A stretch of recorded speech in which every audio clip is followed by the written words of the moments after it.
നമ്മുടെ അടുത്ത കെട്ടും പൊട്ടിയിരിക്കുകയാണ്. നമ്മുടെ കണ്ണൂരിലെ ഫേമസ് ആയിട്ടുള്ള ശ്രീ സുന്ദരേശ്വര ടെമ്പിളാണ് നമ്മൾ ഈ കാണുന്നത്. അപ്പോൾ ഇവിടെയാണ് നമ്മുടെ സ്റ്റേയും കാര്യങ്ങളൊക്കെ. ഇതാണ് നമ്മുടെ സ്റ്റേയിങ് ഏരിയ. ഇവിടുത്തെ സെക്രട്ടറി ആയ വിനോദേട്ടനാണ് ഈ സംഭവങ്ങളൊക്കെ നമുക്ക് റെഡിയാക്കി തന്നത്, സ്റ്റേയും കാര്യങ്ങളൊക്കെ. രാവിലെ പോകാലോ എന്നൊക്കെ വിചാരിച്ച് ഇറങ്ങിയപ്പോൾ ഇത് നല്ല മഴയാട്ടോ. ഇത് കുറയുമെന്ന് എനിക്ക് തോന്നുന്നില്ല. ഇത് അത്യാവശ്യം കുറഞ്ഞു നിൽക്കുന്ന ഒരു ഭാവമാണ് ഇപ്പോൾ കാണണേ. ഇനി നല്ല ശക്തിയായിട്ട് കൂടും ഉറപ്പാണ്. ഇപ്പോൾ തന്നെ മെസ്സേജ് വന്നായിരുന്നു ഫോണിൽ അലേർട്ടായിട്ട്. പോകുന്നതിന് മുമ്പ് ഒന്നോടൊന്ന് കാണാനായിട്ട് ഞാൻ ചുമ്മാ അതേ കുളത്തിനടുത്തേക്ക് വന്നിട്ടുണ്ട്. ഇതേ അറ്റത്തേക്ക് നോക്കിക്കഴിഞ്ഞാൽ എന്തോ ഒരു പക്ഷി അവിടെ നിന്ന് മീനൊക്കെ പിടിക്കുന്നുണ്ട്. പക്ഷെ നമുക്കത് നോക്കിക്കൊണ്ടിരിക്കാൻ സമയമില്ല. നമുക്ക് ഇവിടുന്ന് പോകണം. മഴയാണെങ്കിൽ കൂടുന്നുണ്ട്. എല്ലാം കഴിയുമ്പോഴത്തേക്കും ഫുഡ് കഴിക്കാനായിട്ട് വിളിച്ചു അവർ. ഫുഡ് രാവിലെ ദോശയും പിന്നെ കിഴങ്ങ് കറി ആയിരുന്നു. അതെല്ലാം കഴിച്ചിട്ട് നമ്മൾ പതുക്കെ ഇറങ്ങി. ഇവിടുന്ന് ഇറങ്ങിയിട്ട് നമുക്കിനി നേരെ പോകേണ്ടത് തലശ്ശേരിക്കാണ്. അപ്പം ഞാൻ റെയിൻകോട്ടൊക്കെ ഇട്ടിട്ട് ആ മഴയത്ത് ഇറങ്ങി വന്ന് എന്തായാലും പോകില്ല, എന്നാൽ പിന്നെ ഭഗവാനെ ഒന്ന് കണ്ട് പ്രാർത്ഥിച്ചേക്കാന്നുള്ള മൈൻഡോട് കൂടി കയറി ചെന്നപ്പോൾ അവിടെ ഓൾറെഡി ഒരു വണ്ടിയുടെ പൂജയും കാര്യങ്ങളൊക്കെ നടക്കുവാണ്. ഞാൻ പിന്നെ പ്രാർത്ഥിച്ചിട്ട് അവിടെ നിന്ന് ഇറങ്ങി. ഇതേ ഈ ലെഫ്റ്റ് സൈഡിൽ കാണുന്ന ഇതാണ് അവരുടെ ഓഫീസും കാര്യങ്ങളൊക്കെ.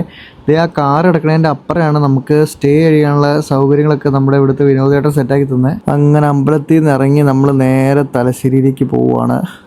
മഴ കുറയണ ലക്ഷണമില്ല. മഴ ഇങ്ങനെ തന്നെ പെയ്തുകൊണ്ടിരിക്കും. മഴ കാരണം ഫുള്ള് കവർ ചെയ്ത് ഞാൻ എന്തോ പറ്റിയ അന്യഗ്രഹ ജീവിയൊക്കെ പോണ പോലെ ആയിരുന്നു റോട്ടിൽ കൂടെ നടന്നു നോക്കിക്കൊണ്ടിരുന്നത്. അങ്ങനെ നടന്നു പോകുമ്പോഴാണ് റൈറ്റ് സൈഡിൽ ബസ് സ്റ്റോപ്പ് പോലെ എന്തോ ഒരു സാധനം കണ്ടത്. എന്തിനാണ് ഉണ്ടാക്കി വെച്ചെന്ന് അവർക്ക് പോലും അറിയാത്തൊരു സാധനം.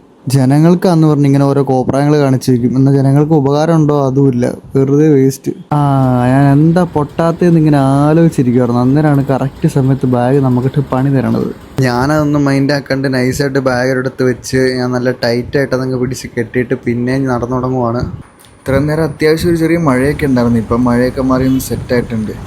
അപ്പം നമുക്കതേ അടുത്തത് ഈ റെയിൽവേ ക്രോസ് കടന്ന് വേണം പോകാൻ. ക്രോസ് ചെയ്യാൻ നേരത്ത് ട്രെയിൻ വരുവാണെങ്കിൽ വീഡിയോ എടുക്കലാന്നൊക്കെ ഓർത്ത് വന്നാൽ, പക്ഷേ ട്രെയിൻ വന്നില്ല കേട്ടോ. പിന്നെ അതേ നമ്മളതേ വീഡിയോ എടുക്കേണ്ടതുകൊണ്ട് കുറച്ച് ചേട്ടന്മാരൊക്കെ അവിടെ നോക്കണമെങ്കിൽ.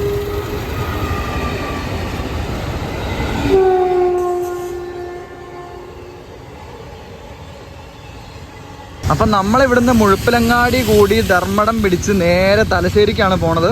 അങ്ങനെ വലിയ കാര്യമായിട്ട് മഴയൊന്നുമില്ല, പക്ഷേ ഫുൾ ടൈം നിർത്താണ്ട് പൊടിമഴ പെയ്യുന്നുണ്ട്. ഞാൻ നമ്മുടെ ക്ലൈമറ്റൊക്കെ ആസ്വദിച്ച് ഇങ്ങനെ നടന്നു പോയിക്കൊണ്ടിരിക്കുവാണേ. വിശന്നിട്ടാണെങ്കിൽ ഒരു കടയിൽ കയറി എന്തെങ്കിലും കഴിക്കാതെന്ന് ഓർത്തിട്ടാണെങ്കിൽ ഒറ്റ കടയില്ല. പിന്നെ പോകുന്ന വഴിക്ക് എവിടെയെങ്കിലും കട കിട്ടും എന്നുള്ള വിശ്വാസത്തോടെ അങ്ങ് നടന്നു. അങ്ങനെ അത്യാവശ്യം കുറച്ച് കിലോമീറ്റർ കഴിഞ്ഞപ്പോഴത്തേക്കും നമ്മുടെ അടുത്ത കെട്ടും പൊട്ടിയിരിക്കുകയാണ്. പക്ഷേ പൊട്ടിയ സാധനം അതുപോലെ തന്നെ അവിടെ ഇരിപ്പുണ്ട്. നമ്മുടെ കെട്ടിന് കുഴപ്പമൊന്നുമില്ല. ഈ പ്ലാസ്റ്റിക്കിൻ്റെ ഈ സാധനമാണ് വിട്ടുപോയത്. ഇത് ഒരെണ്ണം ഓൾറെഡി പൊട്ടിയിട്ടുണ്ടായിരുന്നു. നമ്മൾ അടുത്തതിലാണ് ഈ സാധനം കണക്ട് ചെയ്തത്. ആ പൊട്ടിയ സാധനം എന്ത് ചെയ്യാൻ കെട്ട് അഴിഞ്ഞിട്ട് പോലുമില്ല. അത് അടിപൊളി ഇരിപ്പുണ്ട് അതിനകത്ത്. അങ്ങനെ നടന്ന് നാടൽ എന്ന് പറഞ്ഞ സ്ഥലത്ത് എത്തുമ്പോഴാണ് നമ്മൾ ജെഫ്രി ബ്രോയെ കാണാൻ. ബ്രോയിനെ കണ്ട് ബ്രോനോട് സംസാരിച്ച് കുറേ കാര്യങ്ങളൊക്കെ പറഞ്ഞ് ബൈയൊക്കെ പറഞ്ഞ് പിന്നെ അങ്ങ് നടന്നു. മഴ പിന്നെയും കൂടാൻ തുടങ്ങിയിട്ടുണ്ട്. ഇപ്പം നമ്മൾ പോണ വഴിക്ക് ഇതേ റൈറ്റ് സൈഡിൽ കുറേ പശുവിനൊക്കെ കെട്ടിയിട്ടുണ്ട്. ഇത് വിൽക്കാനാണോ അത് എന്നത്തിനാണെന്ന് എനിക്ക് മനസ്സിലായില്ല. നമ്മളപ്പോൾ ജെഫ്രി ബ്രോയെ കണ്ട് വർത്താനമൊക്കെ പറഞ്ഞ് നിന്നുകൊണ്ട് കുറച്ചധികം ലേറ്റായി. അവിടെ നിന്ന് ഇറങ്ങിയപ്പോൾ തന്നെ 4:30 കഴിഞ്ഞു. ഇവിടുന്ന് തലശ്ശേരിക്ക് കുറച്ചധികം ദൂരമുണ്ട്. അപ്പോൾ ഞാൻ എത്തുമ്പോൾ എന്തായാലും ലേറ്റ് ആവും, രാത്രിയാവും. പിന്നെ എന്തായാലും നമുക്ക് എത്തണമല്ലോ. രണ്ടും കൽപ്പിച്ചങ്ങ് നടന്നു. നന്നായിട്ട് വിശക്കുണ്ടായിരുന്നു. അതുകൊണ്ട് അവിടെ കയറി ഫുഡ് കഴിച്ചപ്പോഴാണ് സത്യം പറഞ്ഞ ഒരു ആശ്വാസമായത്. ഇനി നമുക്കിവിടുന്ന് തലശ്ശേരിക്ക് 5 കിലോമീറ്ററാണ്. നമുക്കിത് ഒരു അടുത്ത പാലവിടെ വന്നിട്ടുണ്ട്.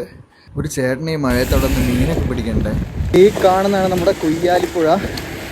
ഇവിടുന്ന് നമുക്കിനി നേരെ നടന്ന് എറണാകുളം ഒരു 240 കിലോമീറ്റർ, പാലക്കാട് 200, അവിടെ ബോർഡ് വെച്ചിട്ടുണ്ട്. കോഴിക്കോട് 71, തലശ്ശേരി 3 കിലോമീറ്റർ.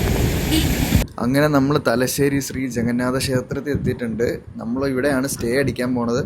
ഓൾറെഡി ഞാൻ എത്തിയത് രാത്രി ഒരു 8 മണി 8:30 ആയപ്പോഴായിരുന്നു. പക്ഷെ അന്നേരം എനിക്ക് വീഡിയോയും ഫോട്ടോയും എടുക്കാൻ പറ്റത്തില്ല. കാരണം എൻ്റെ ഫോണിൻ്റെ സ്റ്റോറേജ് ഫുള്ളും ചാർജും തീർന്നിരിക്കുവായിരുന്നു. അപ്പം ഞാൻ ഇരുന്ന് സെറ്റാക്കി അതിൻ്റെ അടുത്ത ദിവസം എടുത്ത വീഡിയോ ആണിത്.